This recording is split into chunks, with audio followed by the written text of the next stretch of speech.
Halo Sobat Kompas, welcome to The Corner Talk Season 2. Platform podcast dari Kompas Corner berkolaborasi dengan Harian Kompas di bawah naungan Kompas Gramedia Group. Kami menyajikan podcast dengan topik yang positif dan narasumber yang inspiratif. So, are you ready to be inspired? The Corner Talk, we talk to inspire. Halo Sobat Kompas, welcome back to The Corner Talk Season 2. Hari ini kita kedatangan Kak Eva Alicia. Hai Kak. Halo Kak Eva. Hai. Nah, Sobat Kompas, perkenalkan aku Yuriko dan Aku Audi. ya kita akan ngobrol-ngobrol bersama Kak Eva dengan tentang topik seniman muda dan multitalenta, yaitu Kak Eva Alicia sendiri. Oke, lanjut Audi. Oke, jadi Kak Eva ini sering banget bagiin konten seputar melukis dan juga bisnis melalui media sosialnya yang kini telah terverifikasi, yaitu di Instagram dan TikTok. Nah, berbagai konten edukatif dan menghibur dia kemas secara apik dan menarik. Salah satu karya fenomenalnya adalah proyek lukisan bertemakan Nusantara yang panjangnya lebih dari 1 meter. Tak hanya melukis, Eva juga memimpin 2 bisnis perhiasan, yaitu She Wears Gold dan He Wears Gold. Melalui 2 bisnis yang dimiliki Eva, tentunya terdapat perjalanan yang panjang dan kisah yang menarik untuk disimak.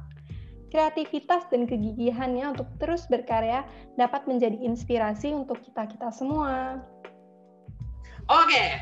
Ya, sebelum kita ngobrol-ngobrol lebih lanjut, kita akan main game sebentar ya, Eva ya. Ini kita akan main setuju tidak setuju, oke? Jadi dari aku akan kasih beberapa pernyataan. Nah, untuk Eva nih pilih setuju untuk pernyataan itu atau tidak beserta alasannya. Hype dong, hype ya. Lebih oke. Lebih meriah ya. Oke. Nah, oke, kita lanjut. Pernyataan pertama. Audi juga boleh ya ikut main ya. Menurut kalian berdua, cowok musisi itu lebih romantis daripada cowok atlet? Ayo, lebih romantis daripada cowok atlet, cowok musik. Setuju atau tidak setuju? Setuju. Dua-duanya setuju. Lebih mellow biasanya. Iya. Lebih mellow. Oke, lebih mellow. Maksudnya gimana tuh? Biasanya lebih mellow gitu loh. Kalau atlet tuh biasanya cuek-cuek gitu. Tapi ada daya tariknya sendiri ya. Jadi tidak menolak dua-duanya. Oke, mungkin untuk Sobat Kompas yang atlet udah mulai PD-nya meningkat lagi ya. Oke, kalau untuk Audi gimana? Iya, kalau musisi tuh lebih romantis, soalnya kalau tidur bisa dinyanyiin gitu kan. Bener. Apalagi kalau dinner tiba-tiba dia nyanyiin lagu ya. Wah. Nah, itu. Oke, kita lanjut ya. Aduh, makin halu nih ya. Oke. Kita lanjut ke pernyataan kedua. Cewek akan lebih cantik kalau pakai makeup.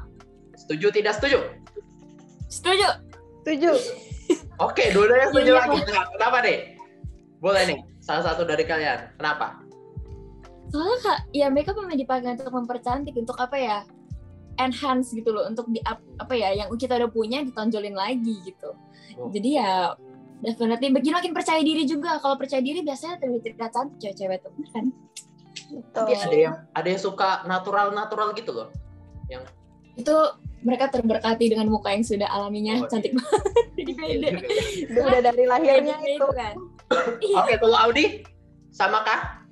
Iya dong, setuju banget. Pasti kalau cewek pakai makeup pasti makin cantik, karena kan jadi kayak lebih even gitu loh, lebih kelihatan lebih rapi gitu. Iya. Tapi kalian berdua nih sekarang lagi pakai makeup gak? Aku pakai concealer. Sama bibir. Aku enggak. Aku pakai BB cream nih. Oh gitu ya. Aku nggak pakai ya. Oke. Artis Korea. Kita lanjut. Cewek yang dipandang publik sebagai wanita cantik itu setengah masalah hidupnya dia itu selesai. Nah, setuju tidak setuju? Jadi kalau misalnya dia tuh udah diberkati wajah cantik nih, pokoknya setengah masalah hidupnya dia udah selesai deh gitu. Sepertinya masalah setengahnya nggak tahu ya, tapi kalau aku agree, beauty privilege ada. Privilege kecantikan itu ada, tapi nggak tahu ya seberapa besar itu efek. Tergantung orangnya juga ya. Kalau mungkin di sosial media itu agree sih, kayak orang-orang Indonesia unfortunately emang lebih suka yang good looking aja gitu, kayak lebih gampang naik. Tapi setengahnya ya relatif lah. Tapi emang ada privilege. Gimana Di? Setuju sih kalau aku, karena semakin kesini tuh semakin banyak perempuan tuh yang dijudge tuh hanya berdasarkan fisikalnya gitu loh. Kayak itu yang dijudge pertama gitu loh dari orang-orang. Jadi perempuan-perempuan sekarang tuh kalau makin kesini tuh mikirnya tuh gimana biar penampilannya tuh bisa menarik, bisa sesuai dengan beauty standard yang ada gitu. Jadi itu udah kayak setengah masalahnya dia tuh itu gitu. Kalau setengah masalahnya dia udah udah terselesaikan dengan dia yang dari lahir udah cantik, ya udah berarti emang udah selesai dia masalahnya itu. Iya, bisa jadi public figure ya kan, udah selesai. Oke, dari 3 pernyataan ini Audi sama Eva nih setuju terus ya. Oke, pernyataan yang keempat, cewek paling enggak ya harus bisa mengemudi minimal 1 kendaraan, minimal 1. Setuju.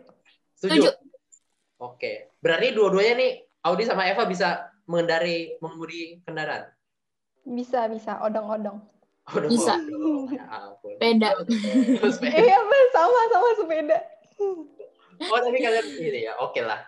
Kita lanjut saja. Panduel lah mobil. Nah, mungkin ini lebih ke arah art nih, lebih ke arah seni. Nah, menurut kalian seniman yang hebat ini harus perfeksionis. Nah, setuju tidak setuju? Enggak. Justru the perfectnya itu menurut definisi dia aja gitu. Kayak kalau misalnya menurut dia memang udah cukup gitu, perfeksionis kan di sini maksudnya kayak semuanya harus maksain perfect, tapi sometimes ada beberapa karya tuh yang memang stylenya dia itu tuh imperfect, jadi gak usah perfeksionis tuh nggak apa-apa, I think ya. Oke, wow. Ini baru aku denger deh, wah luar biasa. Oke, kalau Audi? Setuju, aku juga nggak merasa kalau jadi seniman tuh harus perfeksionis, karena perfeksionis sendiri definisinya juga bakalan relatif ya untuk seniman-seniman. Dia sendiri punya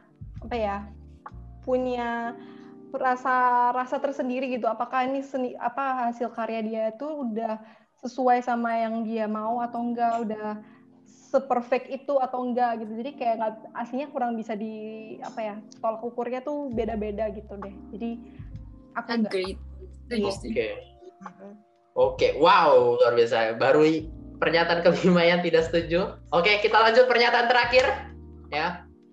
Nah, ini berarti kalian berdua mahasiswa ya. Menurut kalian nih sebagai mahasiswa dan content creator, gelar pendidikan itu penting tidak dalam kehidupan kita? Setuju tidak setuju? Gimana? Setuju. Oke. Setuju. Tapi tidak 100% bergantung ya. Cuman memang ada dampaknya. Sama tergantung profesi juga sih. Kalau misalnya let's say kita pengen kerja jadi dokter atau kayak pengen jadi engineer gitu, itu kan memang butuh kredibilitas dalam bidang akademis. Tapi kalau misalnya memang ingin mengarahnya lebih ke bisnis gitu-gitu kan memang gak gitu butuh. Jadi sebenarnya relatif, tergantung pekerjaan juga. Tapi generally menurut aku di society kita juga ada ada inilah, kalau at least minimal lulus sekolah. Sekolah kan juga termasuk pendidikan tuh. Ya itu udah provide lah, maksudnya kira-kira berti ini orang tuh bisa ngitung, bisa bla bla gitu loh, basicnya aja. So aku rasa penting sih. Oke. Kalau untuk Audi? Aku rasa kalau untuk kuliah penting, cuman nggak harus juga sih, kayak. Setuju banget. Kalau misalnya ada orang yang udah terberkati, dia tuh tahu gitu, dia tuh mau mengerjakan apa dan udah tahu misalnya skillnya dia tuh yang sangat menonjol apa. Jadi dia lebih memilih untuk mengembangin skillnya dia dan skillnya dia tuh nggak butuh kuliah gitu misalnya. Jadi ya udah gitu, dia lebih memfokuskan diri pada skillnya dia yang itu. Jadi ya gitu sih, penting nggak? Itu menarik banget. Benar-benar itu menarik banget karena itu yang aku alamin. Aku sebenarnya baru mulai kuliah, itu pun kayak college gitu loh, bukan kuliah. Karena aku juga ada kebetulan aku sebelum mulai kuliah ini aku baru discover nih, aku bisa bikin konten, aku bisa buka bisnis gitu-gitu. Jadi setuju banget, kuliah tuh nggak necessary, tapi aku rasa SD, sekolah itu penting, sekolah. Iya, SD emang penting. Oke.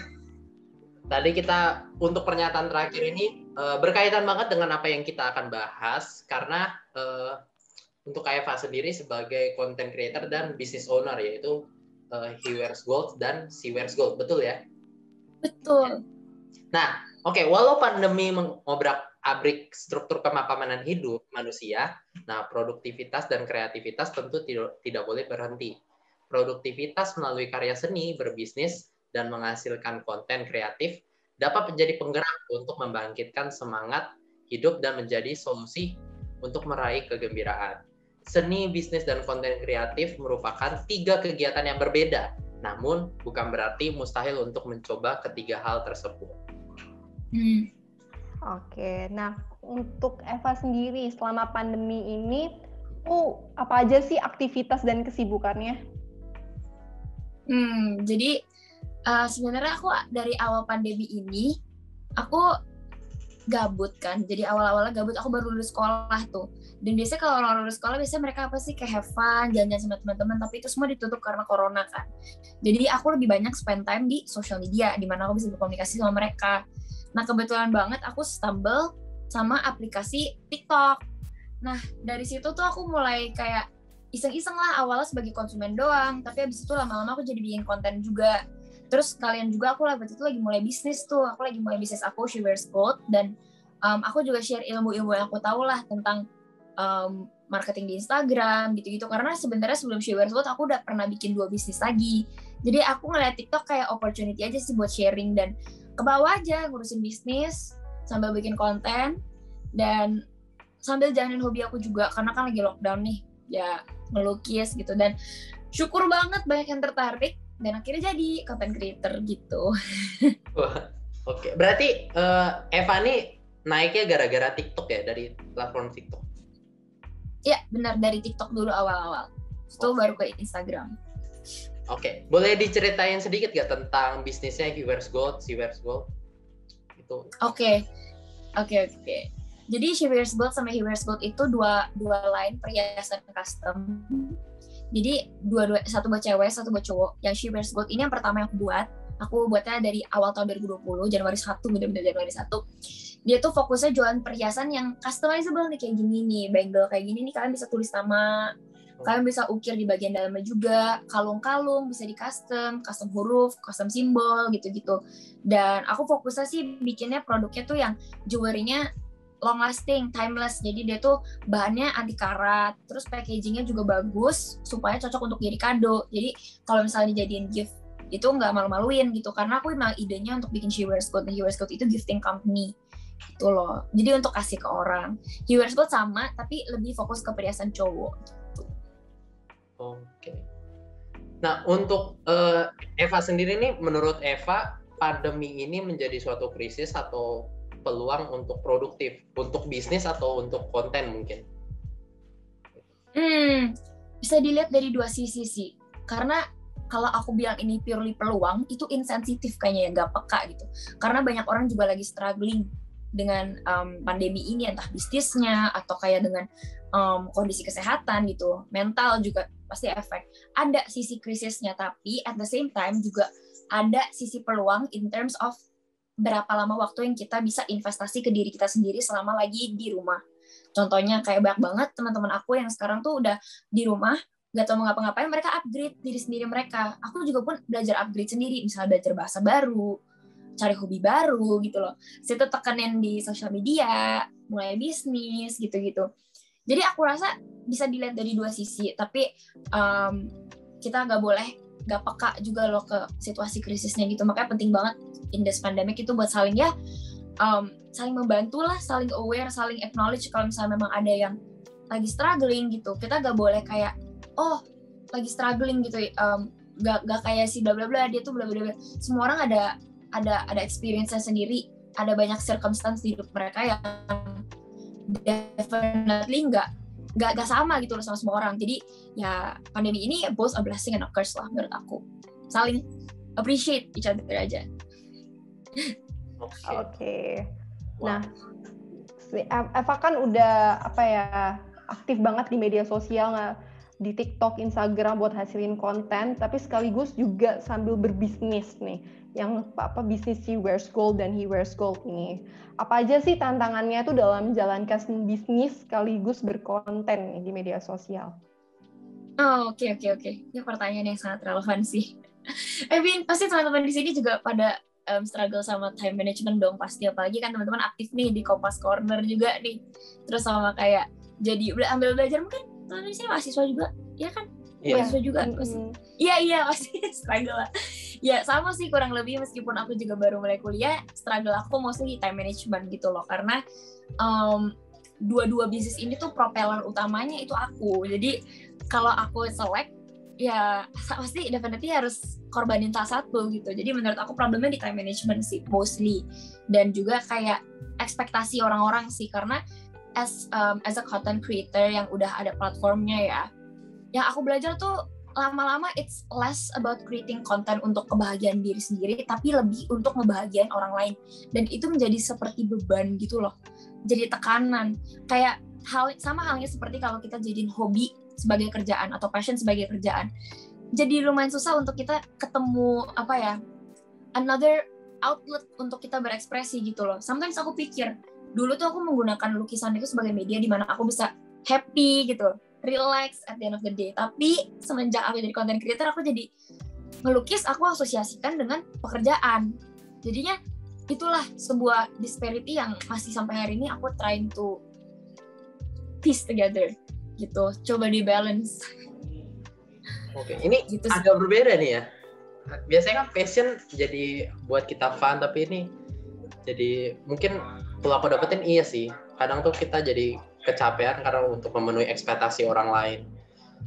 Iya, aku rasa sebenarnya passion kalau tanpa ekspektasi orang-orang itu oke sih. Kayak maksudnya kalau aku ngelukis sebagai pekerjaan aku aja, aku rasa bakal kayak ini. Tapi passion yang ditambahin dengan ekspektasi dan itu dijadiin pekerjaan, itu jadi sebuah kombinasi yang lumayan toksik. Tapi aku bersyukur banget, ini waktu sih aku nggak grateful, memang pentingnya itu cari balance-nya sih.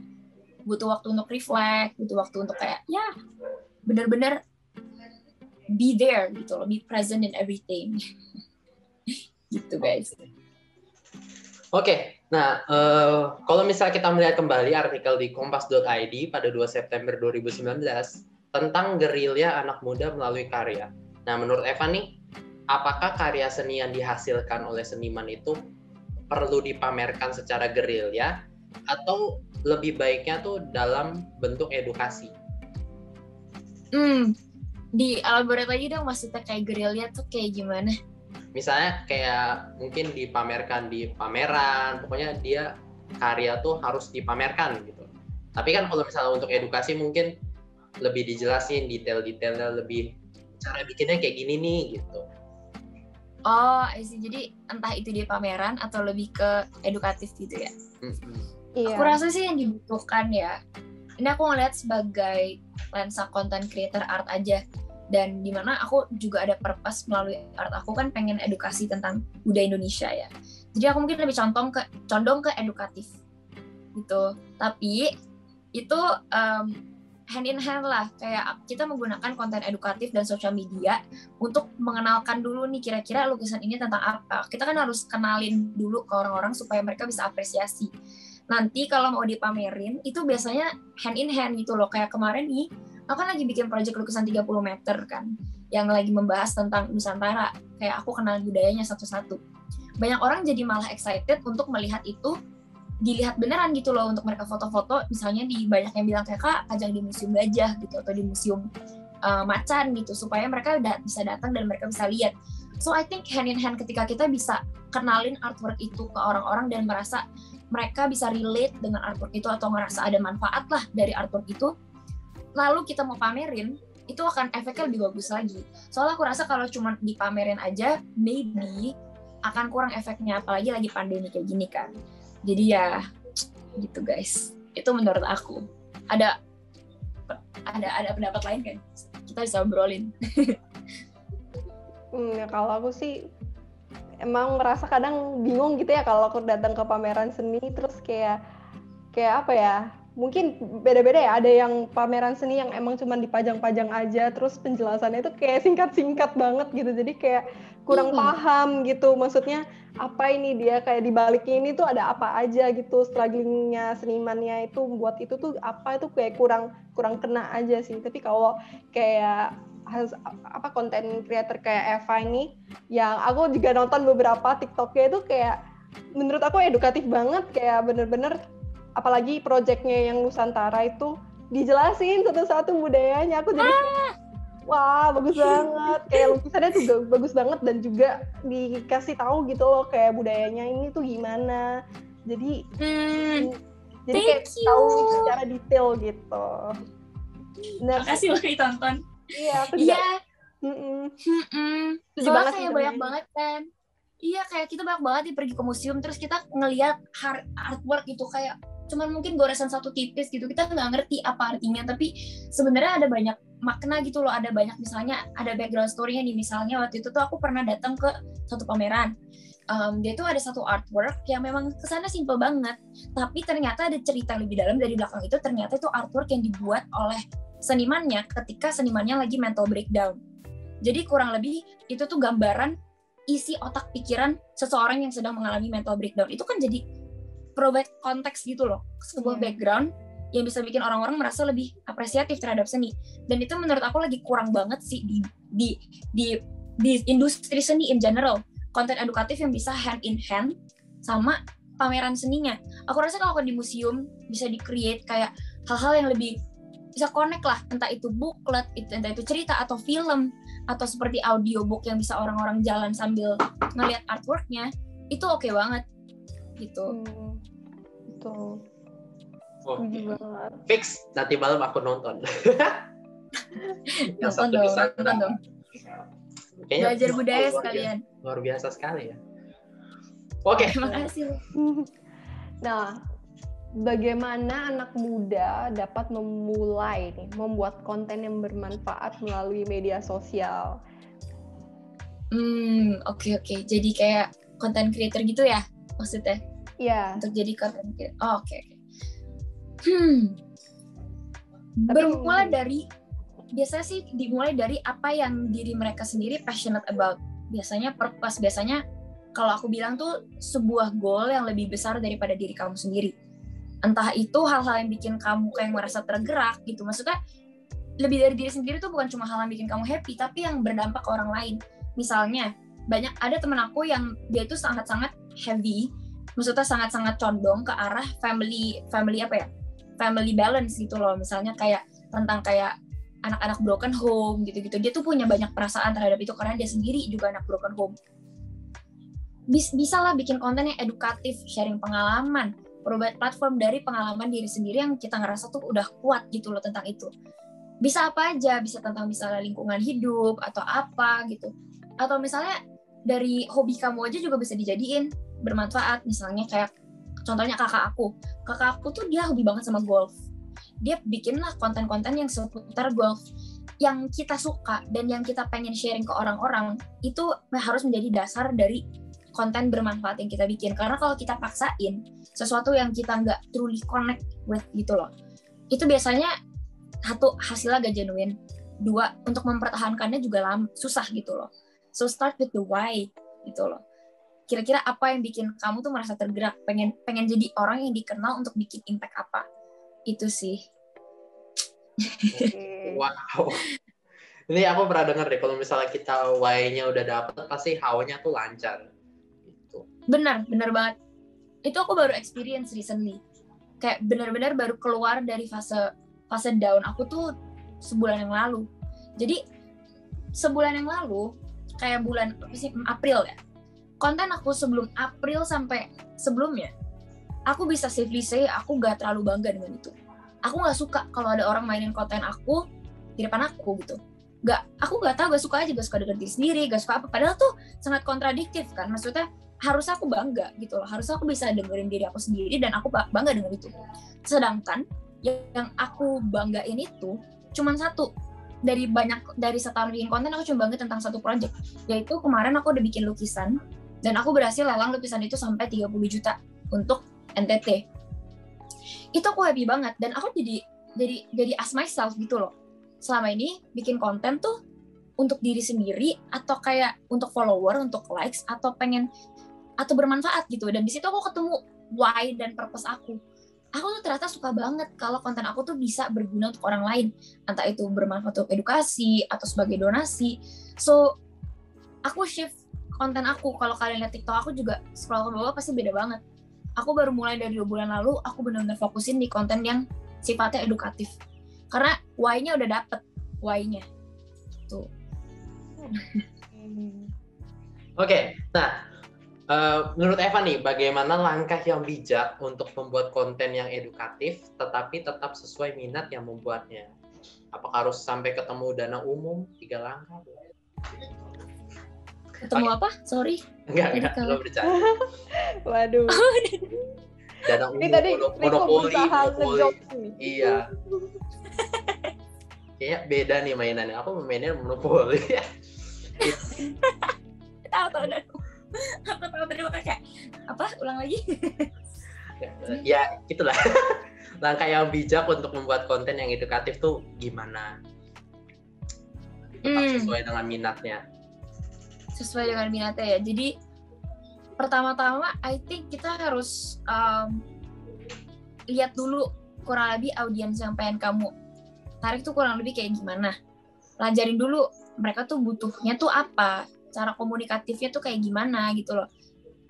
Karena itu semua bergantung sama cara penampilan lo, cara kamu serve konten akan berbeda kalau kamu udah tahu kira-kira audiens kamu tuh seperti apa yang pengen kamu bantu. So start with that. Dan aku rasa a lot of that proses itu ya gak bisa terlalu dijelasin secara teori karena semua orang berbeda-beda, dan itu aku bilang ada learning curve-nya lah. Ada proses pembelajarannya yang semua orang harus lewatin sendiri, trial dan error. Tapi biggest tip aku mungkin belajar dari orang-orang yang memang sudah kita look up to, atau memang sudah menjadi udah sukses lah di bidang mereka. Belajar contek tanda kutip ya, bukan plagiat, tapi di petik yang bagus buang yang jelek gitu loh.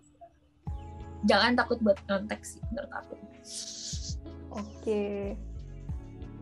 Kalau kita nih barusan aja melihat dari artikel yang dirilis oleh Kompas ID. Nah, itu dirilis pada 20 September 2020 mengenai parade seni yang dialihkan ke ruang virtual. Berkaca pada pengalaman Eva, mengapa penting untuk membuat konten seni di ruang virtual seperti media sosial? Oke. Jadi menurut aku,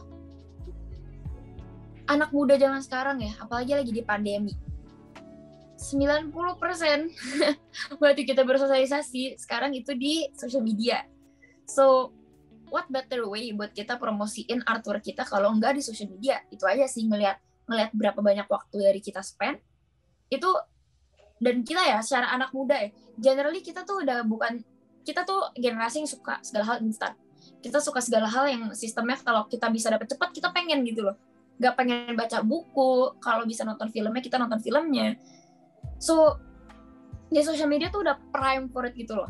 Bikin konten TikTok yang cuma 60 detik, bikin IG story yang maksimal 15 detik, itu udah bahasa kita, segala hal yang instantaneous gitu. Kalau kita pengen orang-orang mengerti sebuah karya lebih dalam, kita harus pinter-pinter pack it ke dalam konten yang pendek ini gitu loh. So, menurut aku kalau udah ada nih bahasanya, kan bahasa anak muda zaman sekarang berarti social media, ya use it. Karena waktu kita mostly di situ juga. Kita udah jarang, kan pasti teman-teman juga aku jarang nih, kalau bukan art enthusiast pasti nggak pernah kepikiran buat ke Museum Fathahillah, kecuali mungkin buat foto-foto. Mungkin atau seumuran kita nggak ada yang mau pergi ke kayak museum gajah gitu kan. Cuman paling buat apa? Buat foto-foto Instagram. Nggak ada yang actually tertarik untuk belajar gitu. So di ruang social media kita bisa disguise, bisa apa ya bahasanya, kayak kita cloak konten edukatif kita sebagai konten hiburan, which is what I do di TikTok.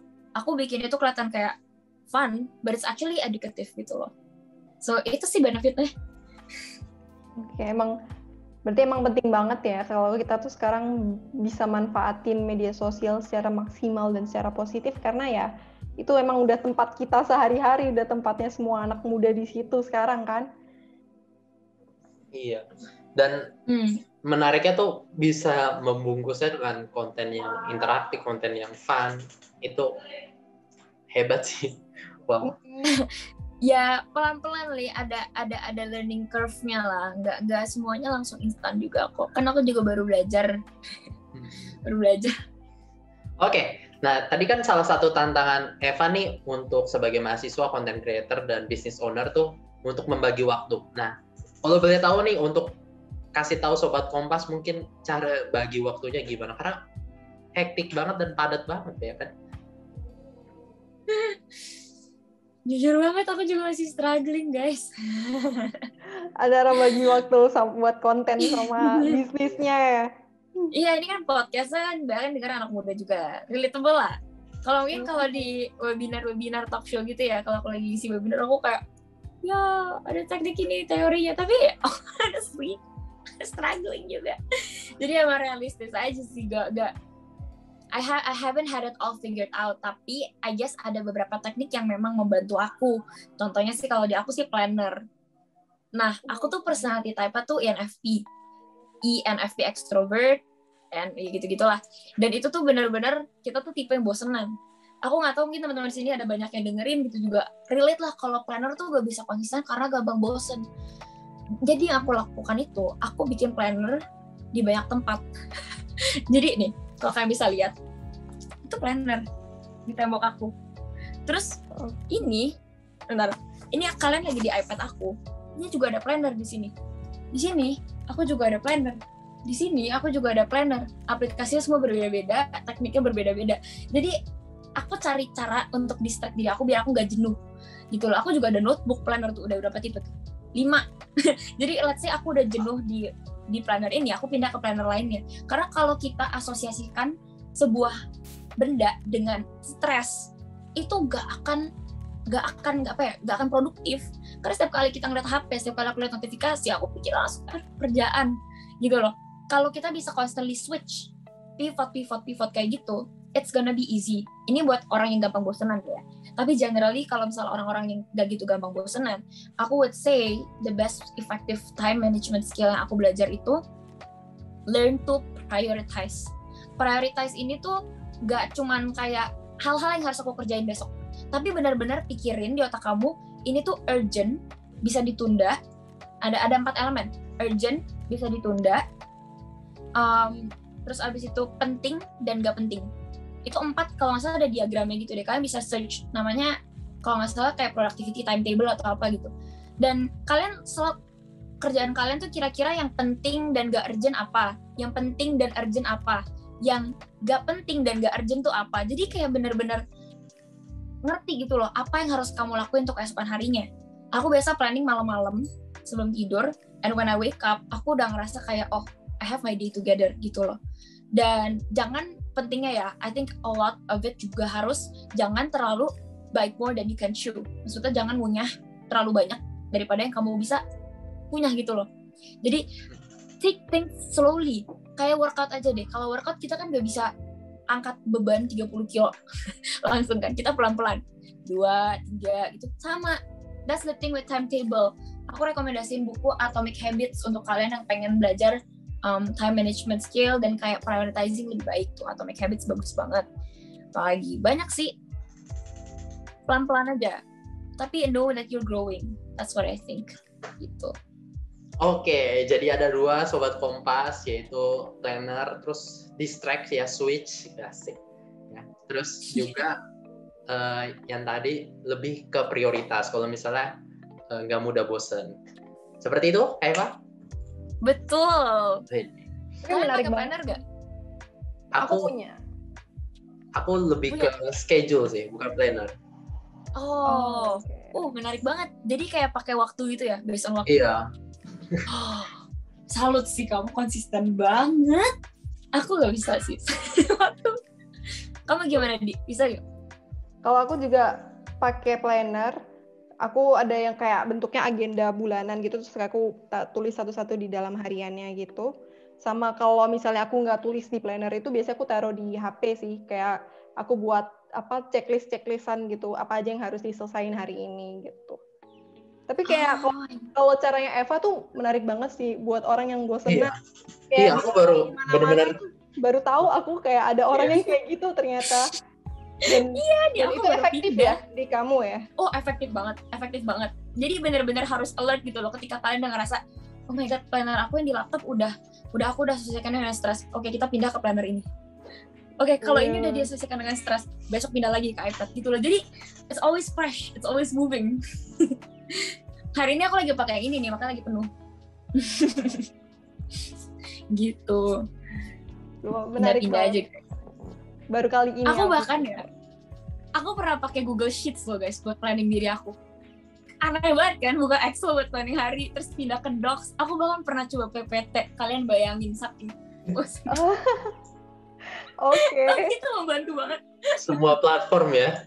Wah. Iya, aku sampai paling mentok tuh ya, paling parah menurut aku sampai kayak setiap hari aku ngeliat ini aku kayak, Pak, lu bosenan banget sih, parah banget. Aku pernah coba pakai Canva guys. Pakai Canva buat planning hari. Oh, biar menarik ya, kayak lebih gambar gitu ya. Oh, oke. Aduh, ya. Jadi gitulah guys. Tapi bagus sih, mencoba banyak hal untuk mencari tahu mana yang cocok buat diri sendiri biar tetap produktif ya tiap harinya. Iya. Ya, actively lah trying to be productive kan. Kalau nggak aku yang bantu diri sendiri siapa gitu. Iya, betul. Oke. Kalau menurut Eva, bagaimana menjadi produktif dan membangun karir sejak dini kalau berkaca dari pengalaman Eva sendiri? Untuk berkarya dari dini gitu ya, atau bisnis. Betul. Pertama harus berani sih, definitely harus berani dulu.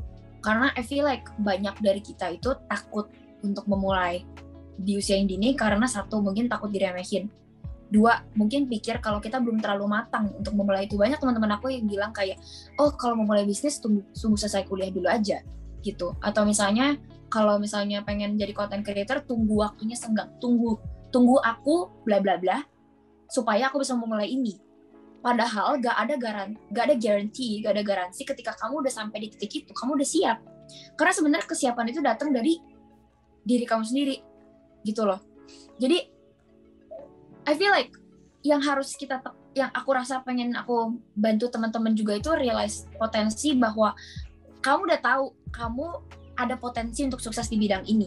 Kamu udah ngerti cara main sosial media. Contohnya nih, misalnya pada pengen buka bisnis gitu.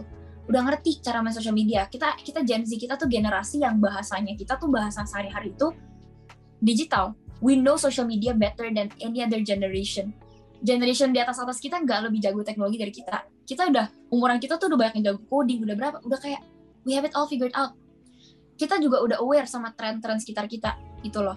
Kita ngerti apa yang lagi ngehits, kita ngerti apa aja enggak, kita ngerti cara ngefilter informasi yang baik di sosial media kayak gimana. Ini 3 keunggulan yang nggak semua generasi itu punya. Ini keunggulan yang kita punya di usia yang dini. So, kita bisa lihat prospeknya di masa depan, mulai aja dulu sekarang. Kegagalan itu nggak bisa di-avoid. Jangan takut sama yang namanya resiko. Karena, nih aku pernah baca quote, kalau kamu ada satu cara yang 100% pasti kamu gagal, yaitu kamu gak coba sama sekali. Kalau kamu gak coba sama sekali, itu prospek kamu untuk gagal 100%. Tapi kalau kamu coba, masih ada kemungkinan, meskipun itu cuma 1%, ada gitu loh. So, take that risk. Buat anak-anak muda yang pengen berkarya, you sadar diri sama umur. Kamu masih muda. Aku selalu bilang kuota gagal kamu masih banyak. You can fail a lot of times. Kalau kamu nanti udah older in life, let's say kamu udah 30-40, kamu punya tanggungan di hidup kamu. You have a lot to sacrifice sama ekspektasi orang tua, gitu kan. Tapi while you have it right now, udah ada will, tinggal di-execute aja. Jangan terlalu banyak mikir. Gitu sih. That's what I would say. Nah, berat ya. Okay. Aku senang bahas sih tentang ini. Ya, jadi untuk Sobat Kompas langsung mulai aja. Betul ya, Udi ya? Benar, iya. Aku juga barusan mau ngomong itu. Kayak pokoknya mulai aja apa yang bisa dikerjain tuh langsung aja gitu. Nggak usah takut-takut lagi ya. Pokoknya ini kita nggak disponsori Tokopedia ya. Mulai aja dulu gitu. Mulai aja dulu. Tokped kalau nonton boleh banget nih. Waduh. Oke, untuk mungkin last sih pertanyaan terakhir mungkin dari Eva sendiri, apa pesan yang bisa memotivasi anak muda untuk lebih produktif dan yang tadi konten yang edukatif tuh caranya gimana supaya lebih menarik di mata audiensnya? Untuk menjadi lebih produktif dan menghasilkan konten yang edukatif ya. Iya, tapi menarik juga. Oke, kita jawab dari produktif ya. Kalau yang dari produktif, ya kalian, aku nggak perlu kasih tahu kalian lah tentang kayak misalnya sama anak muda ya. Aku nggak perlu kasih tahu kalian untuk ngerasa insecure. Pasti kalian semua udah ngerasa insecure. Pernah ngerasa insecure, kalian pernah ngebandingin diri kalian sama orang lain. Journey orang lain. Atau bahkan mungkin dari kalian juga sekarang ya, banyak sih yang suka approach aku kayak gini, bilang kayak udah terlanjur takut ngeliat orang-orang yang let's say bukan ini, tapi yang udah sampai di titik seperti aku, takut gitu loh ngeliat, udah sampai step ini, aku nggak mungkin bisa.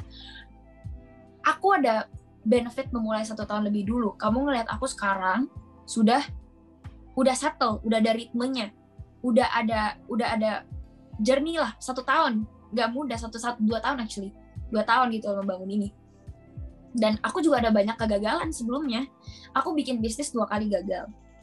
2 kali loh. Aku bikin 2 bisnis, dua-duanya gagal. Dan itu bertahan sama kayak 6 tahun gitu loh.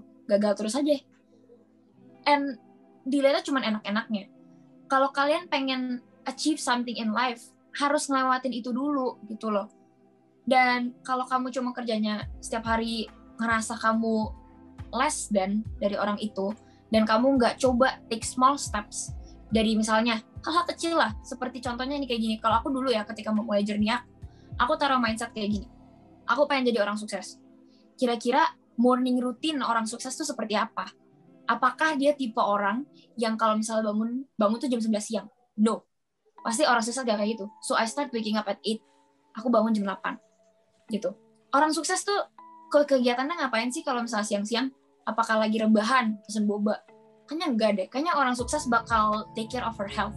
Jadi waktu aku mulai dulu aku rajin olahraga. Gitu. Aku try to put myself sebagai orang suksesnya dulu. And then aku kerja, melakukan hal-hal sekitar hidup, small steps hidup aku, mulai dari rapiin ranjang, mulai dari makan gitu, untuk get there. Dan not to say bahwa ini konsisten ya, tapi at least ada lah mindset seperti itu. Dan produktif tuh nggak selalu definisinya achieve something, nggak selalu follower, nggak selalu berhasil duit atau apa gitu. Produktif itu little things yang ada outputnya, kayak gitu. Kayak contohnya bangun pagi, contohnya kayak makan on time, itu produktif. Rest is also produktif. Jadi don't forget that produktif itu a choice, an active choice yang kamu sadar outputnya itu akan membaguskan hidup kamu gitu. Dan another question, oke, kita bahas the next question ya, yang menghasilkan konten yang edukatif sekaligus menarik. Itu pertama mulai dari purpose kamu dulu, definitely. Dan kalau misalnya kamu pengen bikin itu menarik, sering-seringlah jadi konsumen di platform itu dulu. Belajar kira-kira apa sih yang orang-orang suka gitu. Karena kalau kamu sendiri nggak aktif bermain dan mempelajari bahasa dari platform itu, definitely akan lebih susah. So, immerse yourself in it dan coba. Ada trial dan error. Aku sendiri ketika mulai content creating journey aku bikin 40 video. Sampai ada satu yang FYP. Dan itu pun FYP-nya nggak tinggi-tinggi amat, cuman kayak 16.000 gitu kalau nggak salah. Tapi itu udah aku masukinnya FYP. So it took me 40 videos. Bayangin kalau aku stop dan nyerah ketika aku udah di 20 gitu. Kan sayang banget nih, you know. And remember, kayak what you're doing right now itu menanam sesuatu. Buah nggak muncul overnight. It takes time. Kita harus ngeliat dia tumbuh jadi tunas dulu.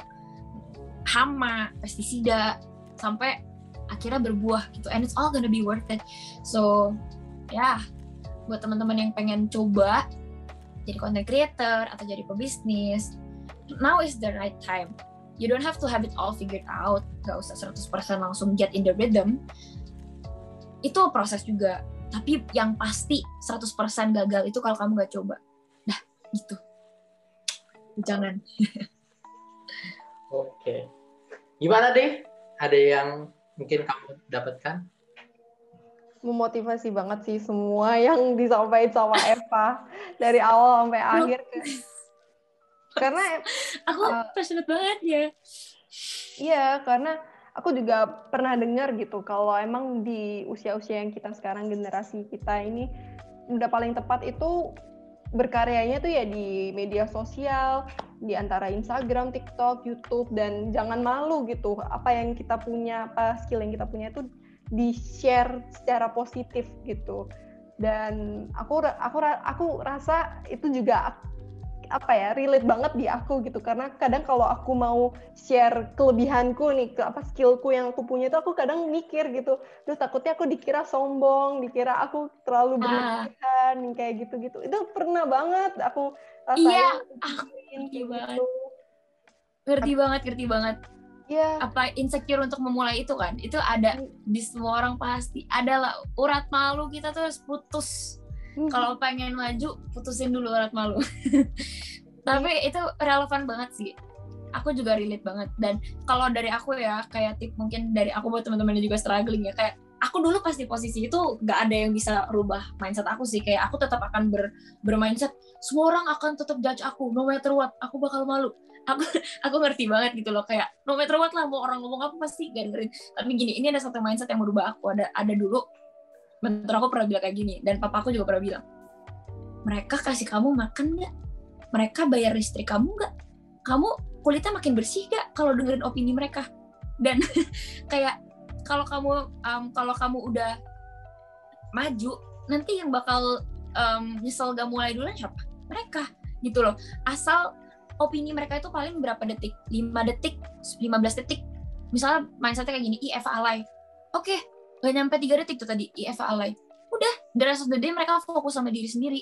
Mereka gak akan kepikiran lagi tuh si Eva alay seharian. Ngefans amat gitu loh bahasanya. Jadi itu yang jadi mindset aku ketika aku memulai. Udahlah, nobody cares about me anyway. Gak ada yang peduli tentang aku. Jadi aku yang peduli tentang diri sendiri. Focus on myself. And itu sampai hari ini masih menjadi golden motto aku. Nobody cares about you. You care about yourself. Gitu. Oke. Wow. Itu benar banget sih. Kayaknya terlalu mungkin kitanya sendiri juga yang terlalu berlebihan ya, mikirin pendapat orang lain tuh, padahal pendapat orang lain aja kadang dia nggak mikirin banget gitu apa yang diomongin itu. Iya, kayak kita nih, kita kalau ngegibah tentang orang, kita juga nggak mikirin seharian kan, cuma gibah for fun aja gitu. Iya kan, for fun. Mikirin. Aduh, sampai dulu tuh ya, aku beranggapan, oh ya, kiblat aku, Lucinta Luna. Wah gila, dia mental baja sih, dikatain sama satu Indonesia, KKI juga tuh, mental baja. Berkarya aja terus dia, berkarya ya, apapun itulah bentuknya. Tapi pede aja gitu. Jadi aku pikir kayak, dia aja bisa, masa dia bisa gitu. Satu Indonesia loh hujat dia. Jadi, gitulah. Itu closing dari aku mungkin. Semoga teman-teman bisa relate juga. Oke, wow, luar biasa. Itu baru dapetin hal yang baru juga tuh. Kadang tuh, iya sih. Aku juga ngerasa, tadi pertamanya aku dapetin ini, bagaimana kita cari why-nya kita dulu. Itu pasti how-nya tuh, kita pasti bisa fight gitu. Terus satu lagi, yang tadi benar juga, kadang tuh orang, apa yang dikatakan orang, aku pernah dapat sesuatu di podcast ini, di podcast Viniar kalau nggak salah, itu kalau misalnya ada orang yang bukan seseorang yang personal buat kita, jangan ambil komen dia sebagai sesuatu yang personal buat hidup kita, gitu. Jadi bener banget, setuju banget, bener. Gitu sih kalau ada dampak juga. Iya. Oke. Luar biasa, kita sudah banyak banget ngobrol dan banyak banget dapat insight yang baru. Thank you untuk Kak Eva. Luar biasa. Aku juga punya pantun nih. Aku punya pantun. Berlari sambil tertawa lepas. Supaya tubuh menjadi aktif. Thank you Eva dan Sobat Kompas. Stay safe dan keep produktif. Oke. Bagus banget. Oke, that's it for today. Ya, Sobat Kompas, untuk podcast The Corner Stock Season 2 bersama Kak Eva. Ya, ingat Sobat Kompas untuk selalu produktif, selalu untuk pokoknya kalau misalnya mau jadi bikin konten, mau bikin habit yang bagus, ya mulai aja gitu. Start now, oke? Seperti itu. Start now. Yeah, thank you. Bye-bye Sobat Kompas. See you later. See you. Bye-bye. Itu dia episode kali ini. Supaya nggak ketinggalan info terkini seputar Kompas Corner, kalian juga bisa follow Instagram dan Twitter kami di @kompascorner, serta subscribe juga channel YouTube kami di Kompas Corner. Buat kamu yang nggak mau ketinggalan berita terkini yang berkualitas, temukan kami juga di muda.kompas.id. Thank you for listening to our podcast, The Corner Talk. We talk to inspire.